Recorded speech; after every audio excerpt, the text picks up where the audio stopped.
Ses disciples, terrorisés, brisés, perdus après la crucifixion, se retrouvent face à lui, vivants. Ils ont 40 jours. 40 jours pour tout comprendre.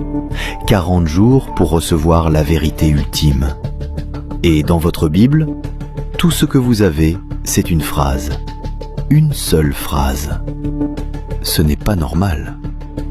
Bart Ehrman, professeur d'études religieuses à l'Université de Caroline du Nord et l'un des plus grands spécialistes des textes bibliques, pose exactement cette question dans son livre « Jesus Interrupted ».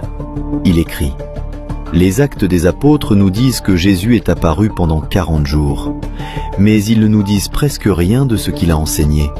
Pourquoi ? Luc, l'auteur des actes, connaissait-il ces enseignements ? Les a-t-il délibérément omis ? Ou bien ces enseignements ont-ils été perdus très tôt ? Ehrman, comme la plupart des biblistes modernes, penche pour une troisième hypothèse. Ces enseignements ont existé. Ils ont été transmis oralement. Ils ont été écrits. Mais ensuite, ils ont été effacés. Pas par accident. Par décision.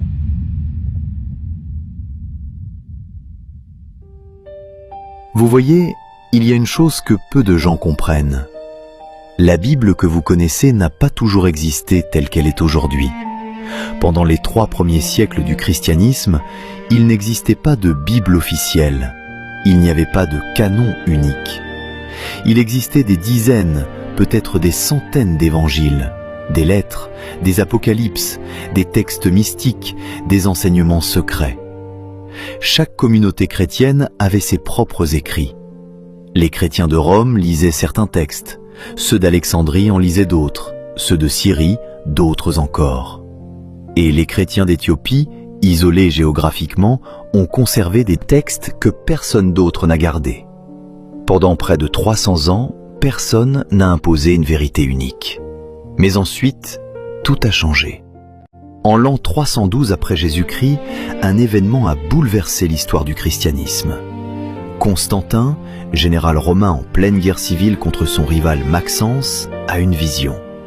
Selon les chroniqueurs de l'époque, Eusèbe de Césarée notamment, Constantin voit une croix lumineuse dans le ciel avec ces mots « In hoc signo vinces » « Par ce signe, tu vaincras ».